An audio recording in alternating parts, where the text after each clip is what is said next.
worship. Oo, hindi pa. Hindi pa. Ibig sabihin, hindi pa yun ng todo. Amen po. Di ba yung mga nagko-concert, sabi nila, bukas wala na akong boses. Diba? Bukas kaya, worship team, wala na kaya tayong boses bukas. Sa tingin ninyo? Meron ba? Meron pa. Ibig sabihin, anong ibig sabihin?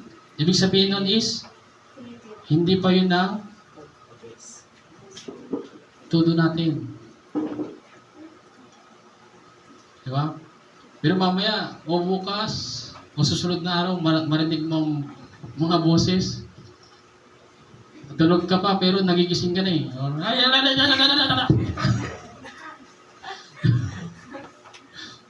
Diba?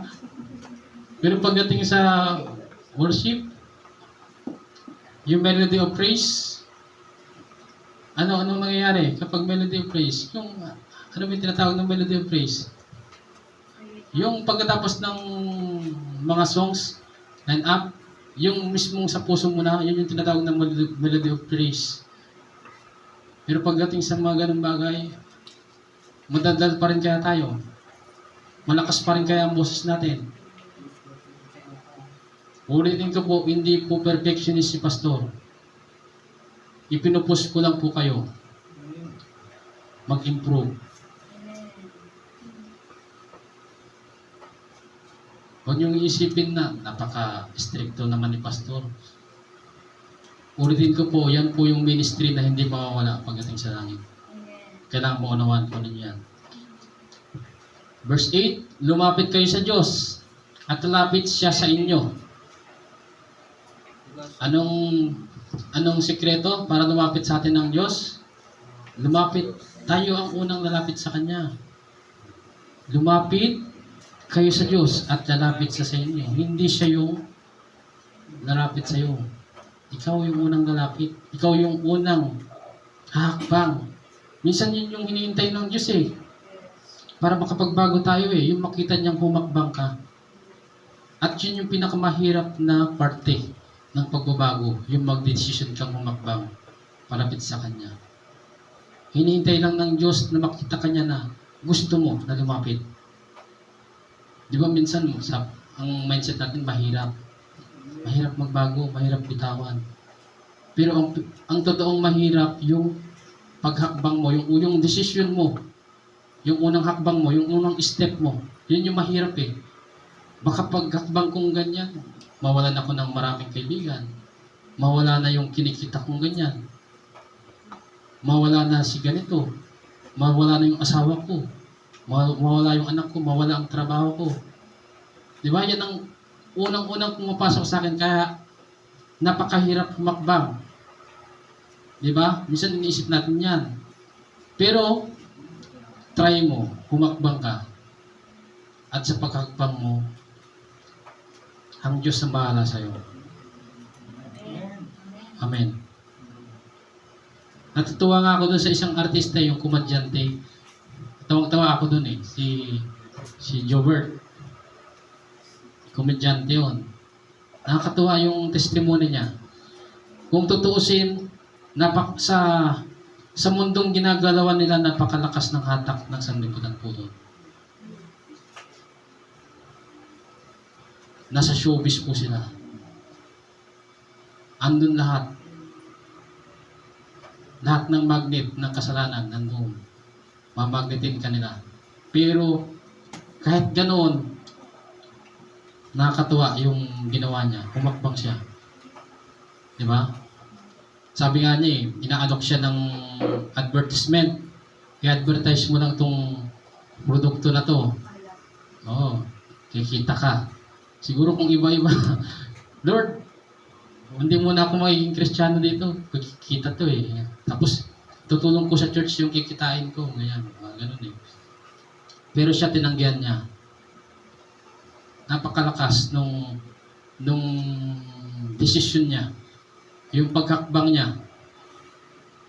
At marami na pong artista na naging born again sa paghakbang nila, nawala yung karir nila. Amen po. Eh tayo kaya, meron ba tayong karir na mawawala? Di ba? Kailangan magising tayo sa mga ginagawa ng ibang tao. Amen po.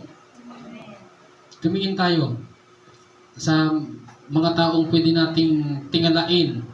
Gayahin natin sila. Para mabubuhayan tayo ng loob minsan eh. Na kaya niya, kaya ko rin. Di ba? Kung kaya niya, kaya ko din. Naging mutok po yan sa buhay. Kung kaya niya, kaya ko rin. Amen po. Kung kaya kong magturo dito, kaya nyo rin. Kung kaya kong, ano ba? Maraming kaya-kaya. Kung kaya niya, kaya ko rin. Tao kayo. Tingin mo ang kapatid mo kung tao yan. Oo. Unggoy. Hindi naman. Hindi. Minsan hindi natin masisisi yung mga scientist eh, kung bakit nagkaroon ng theory na ang tao galing sa unggoy. Kasi meron naman talagang taong mukhang unggoy. Amen po ba? Si Jason. Tawa si Jason. Ayan. Doon siguro nagmula yung theory na yun. Pero hindi po nagkakamali ang Diyos sa kanyang nilikha. Alam niyo po ba bakit naging maitim yung mga taga-Afrika? Siguro iniisip ninyo, nagkamali yata ang Diyos ha. Bakit sinunog yata yung balat nila? Kung mag-aaral po kayo ng siyensya, ang mga sa Afrika po is mainit. Hindi matindi po ang sigat ng araw. Ngayon, kung magiging maputi sila, mahina yung balat. Kaya ang Diyos hindi po siya nagkakamali sa paglikha niya. Kaya yung taong nilagay niya doon is maitim talaga. Kasi kung pag-aaralan niyo, ang mga maiitim po, matindi po yan sa sikat ng araw. Yung mga mapuputi is prone naman sa cancer, skin cancer. Ngayon, imagine ninyo kung yung mapuputi ang nilagay sa Africa, di puro may skin cancer yung mga tao doon. Amen po. Kaya ang Diyos po natin is matalino, hindi siya nagkakamali sa paglikha. O yung Pilipino, bakit hindi matangos ang ilong?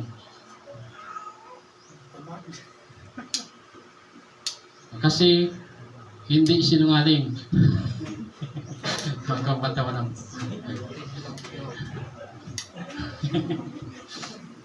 Okay, tuloy natin. Verse 8, lumapit kayo sa Diyos, lalapit siya sa inyo. Hugasan ninyo ang inyong mga kamay, kayong mga makasalanan. Anong ibig sabihin ng hugasan ng inyong mga kamay, kayong mga makasalanan? Magsisi po tayo. At sa pagsisisi natin, ang tunay na nagsisisi ay tumalikod na sa kasalanan. Huwag na po nating babalik-balikan kung ano yung binitawan natin. Kunyari, naghugas ka, di ba? O, nagsabon ka, naghugas ka. Sino ba yung taong kuwan? Pagkatapos maghugas, kukunin niya uli yung duming natanggal sa kamay niya.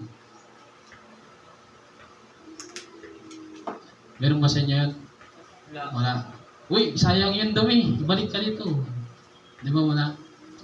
Pag naghugas ka, di ba? Magkasabon ka. O, pagkatapos magsabon, bubuhusan mo. Disipin, madudulas na yung dumi doon, di ba? Sinong tao yung kuwan? Yung hahabulin niya pa yun, yung natanggal na dumi. Di ba wala na? Kailangan ganun din sa spiritual. Kapag binitawan na natin to, yun, yan, hugas talaga. Malinis na. Amen po. Linisin ninyo ang inyong puso, kayong pabago-bago ang isip.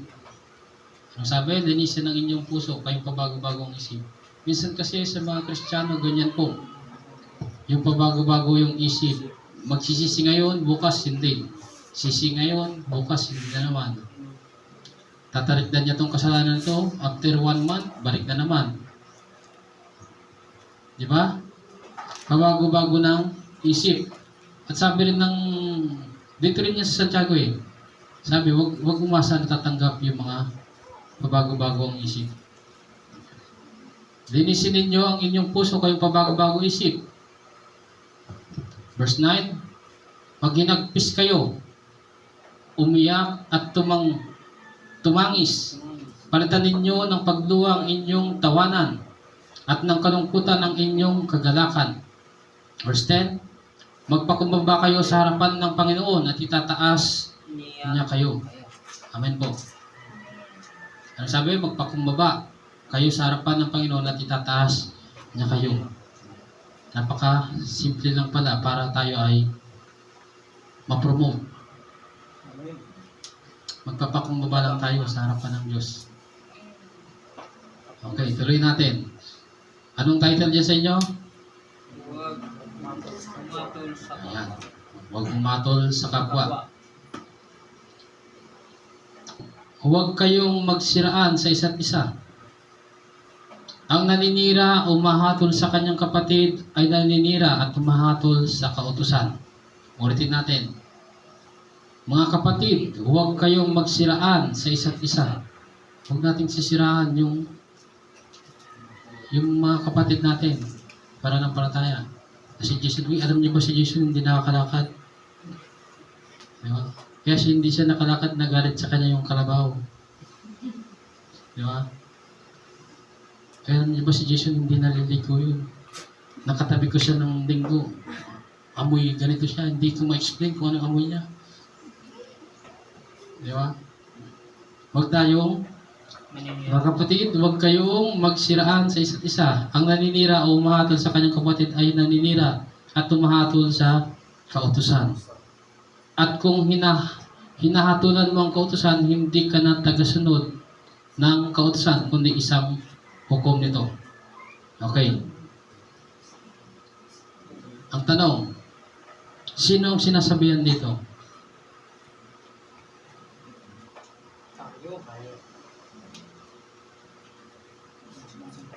Bigyan ko kayo ng ideya.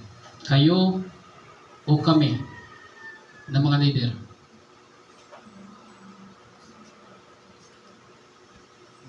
Sa tingin ninyo, sinong sinasabihan dito? Ulitin natin. Mga kapatid, sino nagsasalita dito? Si Santiago. Mga kapatid, huwag kayong magsiraan sa isa't isa. Sino nag-uutos? Si Santiago. Ang naninira o humahatol sa kanyang kapatid ay naninira at humahatol sa kautusan. Ang pinag-uusapan dito yung naninira. Yung hinahatulan mo yung kapatid mo para masiraan siya. Yun po yung pinag-uusapan dito. Baka ma-misinterpret po kasi banggit po sa Bible na ang mga leaders is pwede rin humatol. Amen po. Mamaya babasahin natin. Baka sabihin nyo is lang. Gawa-gawa na naman ni pastor yan eh. Tao ka lang, bakit pwede kang humatol? Di ba ang Diyos ang tagapaghatol natin? Pero ngayon, nalaman ninyo na ang mga leaders is pwedeng humatol. At hindi po yan nanggaling sa akin lamang. Mamaya babasahin po natin yan. Amen po. Okay. Ang naninira o humahatol sa kanyang kapatid ay naninira at humahatol sa kautusan. Ang pinag-usapan po dyan yung humahatol para siraan yung kanyang kapatid. Hindi yung humahatol para maituwid yung kapatid. Yung parang madisiplina. Amen po. At kung hinahatulan mo ang kautusan, hindi ka na tagasunod ng kautusan, kundi isang hukom nito. Kaya napakahalaga po na sa isang leader is talagang matindi. Hindi mo siya makitaan na gumagawa ng mga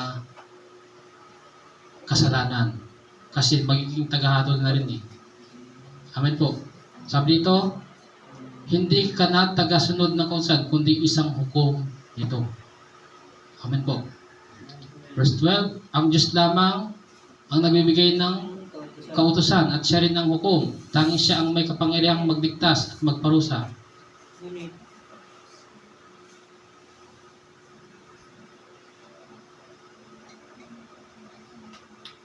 Thank you. Ang Diyos lamang ang nagbibigay ng kautusan at siya rin ang hukom. Tanging siya ang may kapangyarihang magligtas at magparusa. Ngunit ikaw, sino ka upang humatol sa iyong kapwa? Sino ka upang humatol sa iyong kapwa? Sino ka na hahatol kung ikaw rin na humahatol niyon ay gumagawa niyon? Yun yung ibig sabihin ng sino ka. Para humatol doon sa kapwa mo na yun. Eh ikaw gumagawa ka rin ng ganoong bagay.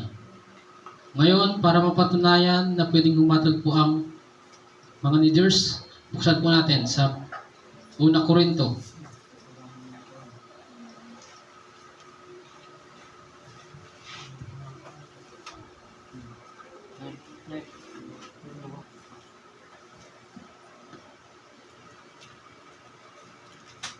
Una Corinto, chapter 5. 1 Corinthians chapter 5. Okay. Maganda po yung pinag-aaralan po natin yung pasikot-sikot ng Bible. Hindi yung pag narinig lang natin wag kahatol is nakapokus na po agad tayo doon na bawal humatol. May mga pasikot-sikot po ang Biblia.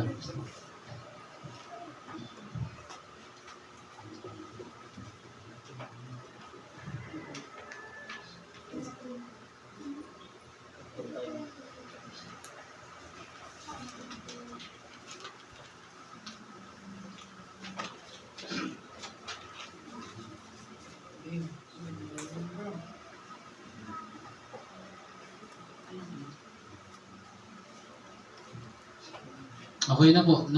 Nahanap na po. 1 Corinthians chapter 5.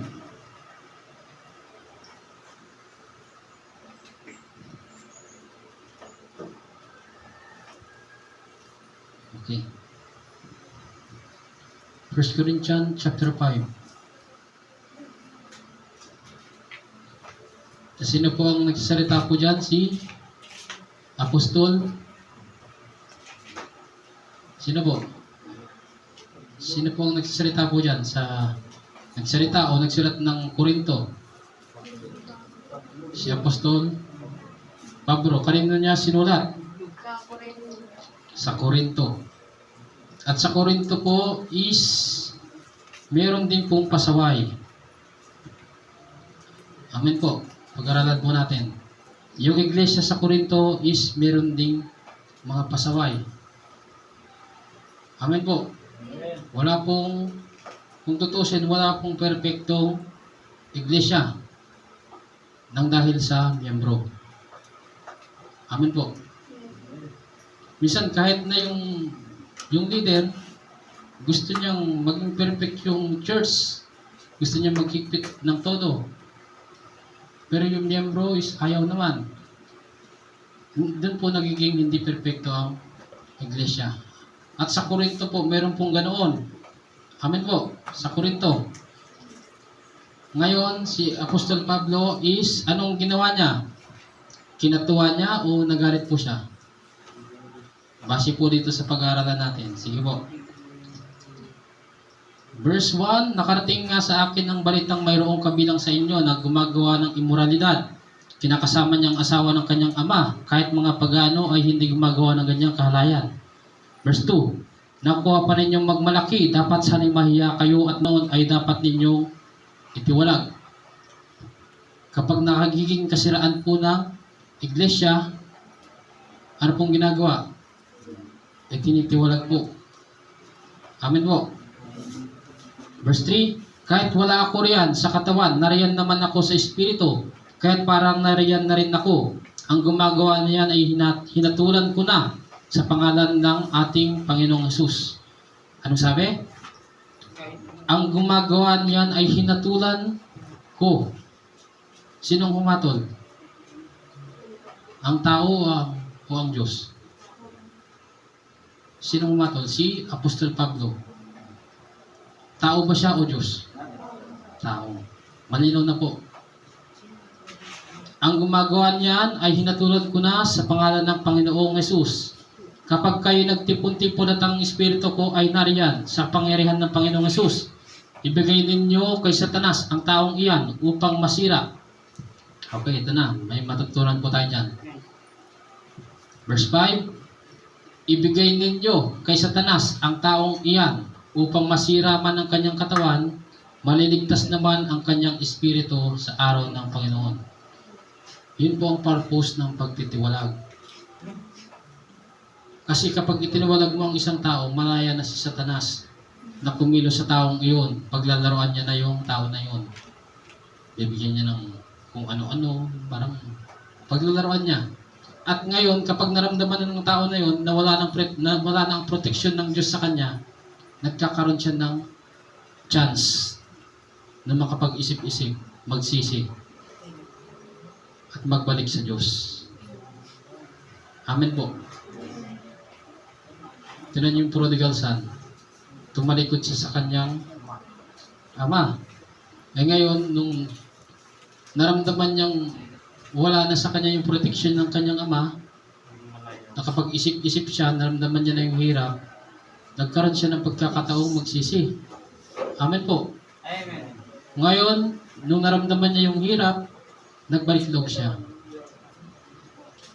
Minsan ganyan po, kailangan nating ihiwalay.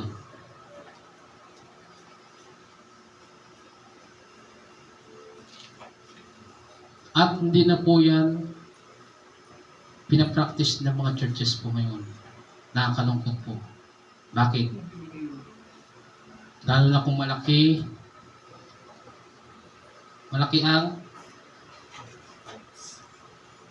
ang bigayan. Sayang. Sayang kung itituwag natin sa ganito, siya pa naman yung 1 million pa naman. Yung binibigay niya. Eh kung nangungupahan pa kayo ng building, maraming churches po ngayon nangungupahan. Amen po ba? Maraming churches ngayon, nangungupahan sila. Kaya takot na takot silang mawalan ng miyembro. Kaya napakahalaga po sa isang church, isang unang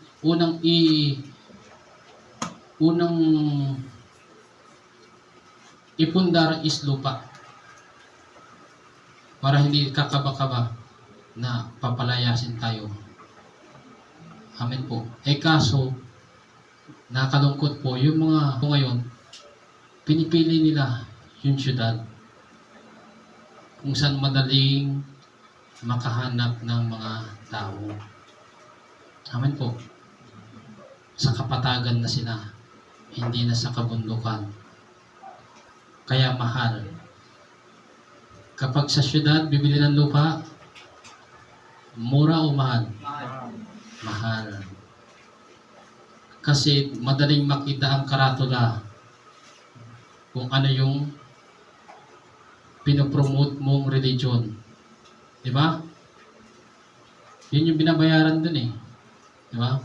Kaya minsan yung produkto, dapat mura lang eh. Pero dahil na-advertise na mahal. Ngayon kung gusto natin, tayo rin gusto rin na, pwede rin naman tayong pumwesto sa sa mga syudad eh. Kaso magbabayad tayo. Amen po.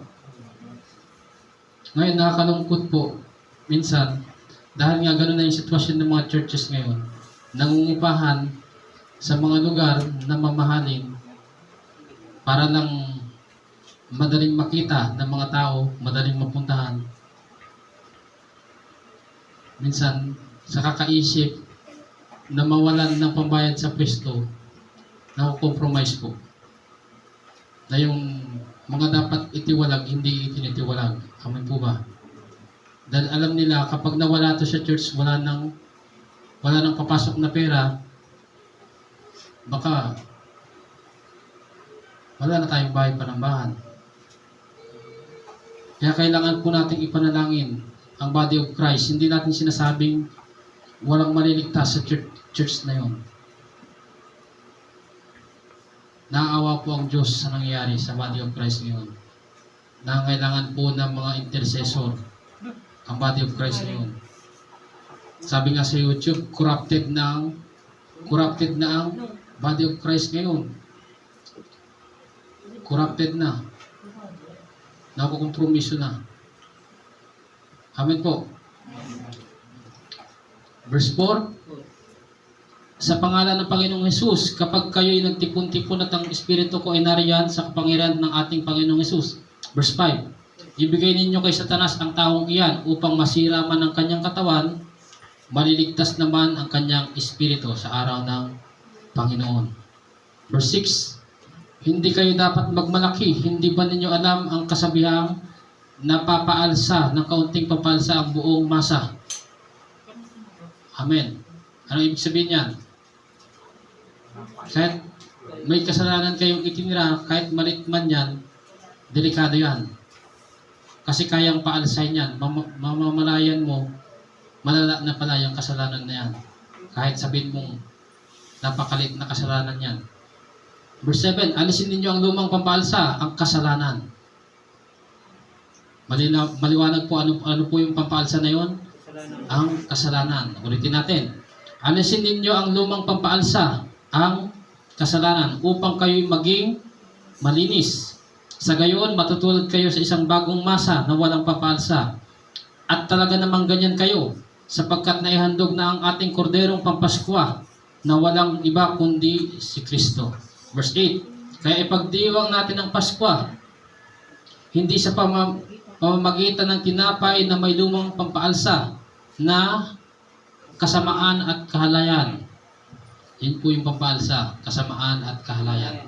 Subalit sa pamamagitan ng tinapay na walang pampaalsa, ang tinapay ng kalinisan at katapatan. Sa Israel po, mayroon po silang pinagdiriwang na ganyan, pista ng tinapay na walang pampaalsa. Diba? Pero ngayon, ano yung pinagdiriwang na piyesta ngayon? Mga santo-santo na. Pero noon po, may piyesta rin po noon. At hanggang ngayon, sa Israel po, hindi po santo ang pinagdiriwang nila. Ito. Piyesta ng tinapay na walang pampalsa. Meron pang pinagdiriwang nila yung nangyari sa Egypt. Yung namatay yung firstborn ng mga Ehipto, na nilagpasan yung mga Israelites dahil pinahira nila ng dugo yung pintuan nila. Pinagdiriwang din nila yon. Pinagpipiesta nila yon. Bakit nagpipiesta? Bilang pag-alaala. Pinagdiriwang. Ngayon, ano po yung pinagdiriwang ngayon? Pinagpipiestahan. Mga santo-santo na po. Siguro, ito yung kinapa nila eh. Noon naman, may pista naman yun eh. Pwede mag-pista ngayon. Pero iba po yung pista na pinagdiriwang nila. Yung pinagpipistahan ko nila is pag-alaala sa ginawa ng Diyos sa kanila. Hindi pinagpipistahan yung mga santo na wala namang buhay. Amen po. Okay. Verse 9. Ano yung George? Anong pa tayo? Sa 8. Yun, sige. Makikinig talaga si George. Kaya't ipagdiwang natin ang Paskwa, hindi sa pamamagitan ng tinapay na may lumang pampalsa na kasamaan at kalayan, subalit sa pamamagitan ng tinapay na walang pampalsa, ang tinapay ng kalinisan at katapatan. Lapit na po tayo matapos. At sinabi ko sa aking sulat na huwag kayong may kisama sa mga nakikiapid. Kanina daw, huwag tayo may kisama sa mga nakikiapid. Sino yung mga anong ibig sabihin nakikiapid? Yung pumapatol sa may asawa. Tapos kung hindi mo naman asawa, nakikipagtalik ka doon. Yan, yung mga pagkiapid. Iwasan daw po natin yung mga ganoon. Bakit natin kailangan iwasan? Sa tingin ninyo? Sa tingin ninyo, ba't kaya natin kailangan iwasan? Mahalagang nalalaman natin kung bakit. Bakit kaya? Kapag inutos, ibig sabihin may dahilan kung bakit. Sa tingin ninyo, bakit natin kailangan iwasan? Kasi, pwede kang mahawa. Amen po. Kung ano yung ginagawa niya, pwedeng pag lagi mo siyang kasama, pagkapagising mo, ginagawa mo na rin. Amen po.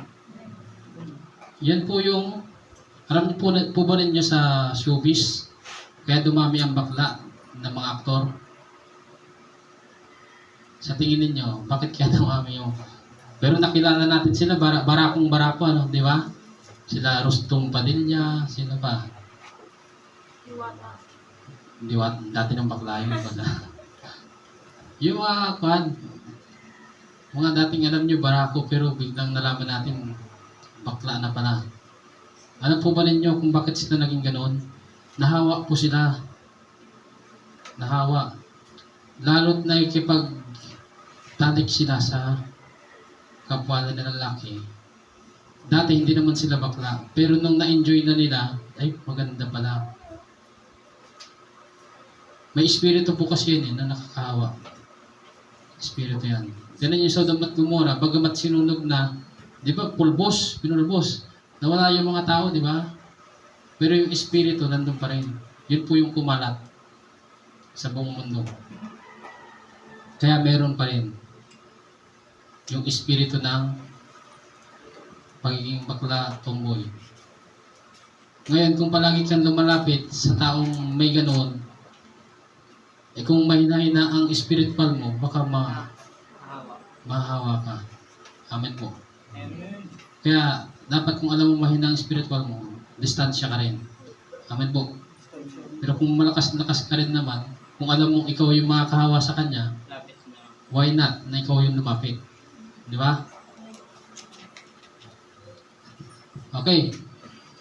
Verse 9. Ano ba tayo? Verse 10. Hindi, verse 9 tayo. Luloko mo ko, Jersey. Verse 9. Sinabi ko sa aking sulat na huwag kayong may kisama sa mga nakikiapid. Verse 10. Ayan, verse. Tama ka, Jersey. Verse 10. Verse 10. Hindi ang mga di nananampalatayang nakikiapid. Ayan, yung gina. Sino nagsasalita dito si Apostol Pablo. Nililinaw niya. Hindi ang mga di nananampalatayang nakikiapid. Sakim, magnanakaw o sumasamba sa Diyos-Diyosan ang tinutukoy ko sapagkat kinakailangan ninyong umalis sa mundong ito para sila'y maiwasan. Ano yung nilinaw ni Apostol Pablo? Yung mga mananampalataya. Sa kabila ng mananampalataya na sila, nakikiapid pa rin, sakim, magnanakaw, sumasamba sa Diyos-Diyosan. Yun yung tinutukoy na iwasan natin. Na bagamat sila yung mananampalataya na is gumagawa pa rin ng mga ganun. Amen po. Hindi po akong may sabi niyan, si Apostol Pablo. Ulitin po natin, hindi ang mga di na mananampalataya na ikiapid, sakim, magnanakaw o sumasamba sa Diyos-Diyosan ang tinutukoy ko. Ano yung tinutukoy niya? Tinutukoy kong iwasan ninyo. Sapagkat kinakailangan ninyong umalis sa mundong ito para sila'y maiwasan. Hindi nga naman talaga natin sila maiwasan. Kasi iisa lang ang mundo natin na ginagalawan. Amen po ba? Amen. Okay. Verse 11. Ang tinutukoy ko na huwag ninyong pakisama ay ang mga nagsasabing sila'y Kristiyano, ngunit nakikiapid, sakim, sumasamba sa Diyos-Diyosan, nananalait, naglalasing, at nagnanakaw. Ni huwag kayong makikisalo sa ganyang uri ng tao. Sino po nagsasalita po ito? Baka misinterpret po ninyo, baka isipin ninyo si Pastor. Si Apostol Pablo po. Nagsasalita po dyan. Apostol ng Panginoong Jesus. Verse 13. Malapit na po tayo dun sa katunayan na pwedeng humatol yung mga leader. Verse 12 to 13. Wala akong karapatang humatol sa mga hindi Kristiyano. Yung mga leader po, wala kaming karapatan na humatol sa labas ng church. Ang pwede namin hatulan yun nandito sa loob. Amen po. Wala akong karapatang humatol sa mga hindi Kristiyano. Ang Diyos ang hahatol sa kanila. Amen po. Yung mga hindi Kristiyano, ang may karapatang humatol doon is ang Diyos lang. Pero dito sa loob ng church, ngunit hindi ba't dapat ninyong katulan ang mga nasa loob ng iglesia. Sabi nga ng kasulatan, itiwalag ninyo ang masamang tao. Okay. Ngayon, tanong, sinong gustong mauna na itiwalag ni pastor? Sinong gustong masampulan? Matindi po yan. Pag nagtiwalag po ang isang pastor, isang leader, nabasa na po ba ninyo na yung authority na binigay ng Panginoong Hesus, ang ipagbawal ninyo dito sa lupa ay ipagbabawal sa langit. At ang ipahintulot ninyo sa langit ay ipahintulot dito sa lupa. Ngayon, kapag tinawalag ka dito sa lupa, tiwalag ka na rin sa langit. Ngayon, bakit binigyan ng authority ang isang leader, pastor, o ano po man tawag, para magkaroon ng ngipin? Huwag niyong iisipin na basta-basta lang si pastor, yung mga leader ninyo. Binigyan niya ng authority. Napakatalim ng authority binigay. Isipin ninyo ang ipagbawal ninyo dito sa lupa, ipagbabawal sa langit. Ang ipagbawal sa pahintulot ninyo sa langit, ipahintulot dito sa lupa. Ganon katindi yung authority na ibinigay sa mga leader. Ngayon, bakit nagkaroon ng ganyan? Para magkaroon ng submission yung mga member. Pero tingin ninyo, sumusobra na ba si pastor? Sa tingin ninyo, sumusobra ba si pastor sa paggamit niya ng authority? Ano sa tingin ninyo? Sino dito yung parang nasasakal na? Yung parang, yung nasasakal, yung napipilitan na lang na sumunod. Harap ninyo, kung tutusin, dapat hindi kayo napipilitan. Kung totoo tayong Kristiyano, hindi tayo napipilitang sumunod. Hindi natin kailangang tukin para bumaon. Ganyan po dapat ang totoong Kristiyano. Minsan kailangan hindi na iutos para gawin natin. Kusa na natin ginagawa. Amen po. Amen. Glory to God po.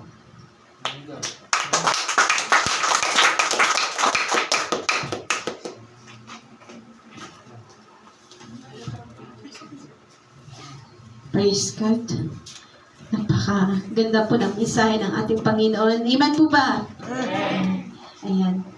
Andito na po tayo sa mundo na malapit na po ang pagbabalik ng ating Panginoon. So, maraming bagay na pinapaalala po sa atin ng Panginoon. Naway yung mga salita ng Panginoon ay tumatak po sa ating puso at isipan. At yung mga bagay na kailangan po nating talikuran ay talikuran na. Pagkat imposibleng pagsabayin yung dalawa. Hindi po pwedeng pagsabayin yung dalawa na gumagawa ka ng mga hindi kalooban ng Diyos, pero gusto mo din lumapit sa Diyos. Amen po ba? Amen. Mas maganda pong pag-focus na po tayo sa paglilingkod, sa pagbibigay na po ng buong puso natin at pagtitiwala sa Panginoon ng ating buhay. Amen po ba? Amen. Napakabuti po ng Panginoon sa ating buhay pagkat po tayo nananatili po na binibigyan niya ng pagkakataon araw-araw para yung chance po na binibigay niya sa atin is yung hope din po ng ating Panginoon na tayo lumapit po sa Kanya at magkaroon po tayo ng pagkakataon na tayo. Ngayon po, handugan po natin ng isang awitin ng ating Panginoon.